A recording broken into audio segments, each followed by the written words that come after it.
elle est d'autant plus forte qu'il y a une adhésion politique au projet.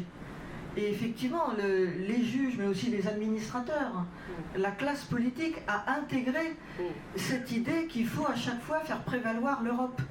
Combien de fois à des tribunes, j'ai entendu des gens, j'hésite à balancer des noms, mais qui disaient « Mais c'est plié, la Constitution, elle s'écarte devant le droit européen. Le juge l'a dit, c'est plié. » Et à chaque fois, je disais « Non, non, c'est pas plié du tout. » D'ailleurs, il suffit même d'aller sur le site du Conseil constitutionnel français, vous verrez, il y a marqué la Constitution française et la norme suprême, même si dans les faits, le juge se plie. Donc on a, pour résoudre le problème juridique, une bataille politique à mener, qui est de relégitimer la volonté populaire et la démocratie, parce que tout ça, il faut le rappeler, c'est un autre aspect important, c'est que le droit européen n'est pas produit démocratiquement. Et c'est pour ça qu'il ne faut pas parler de fédéralisme en fait. Parce que le fédéralisme tel qu'il est pratiqué aux États-Unis ou en Allemagne, il est appuyé sur des institutions démocratiques. Qu'on soit d'accord ou pas, mais il y a des élections et les gens qui font le droit reviennent devant les électeurs, ils peuvent être renversés.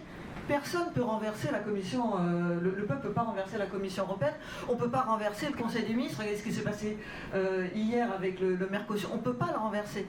Donc on n'est pas dans un fédéralisme tel qu'il est pratiqué ailleurs, ça n'a rien de démocratique. On a construit une bureaucratie idéologique qui s'entretient elle-même, mais en grande partie par notre croyance, par la croyance qu'on a dans la nécessité, dans la validité de ce système.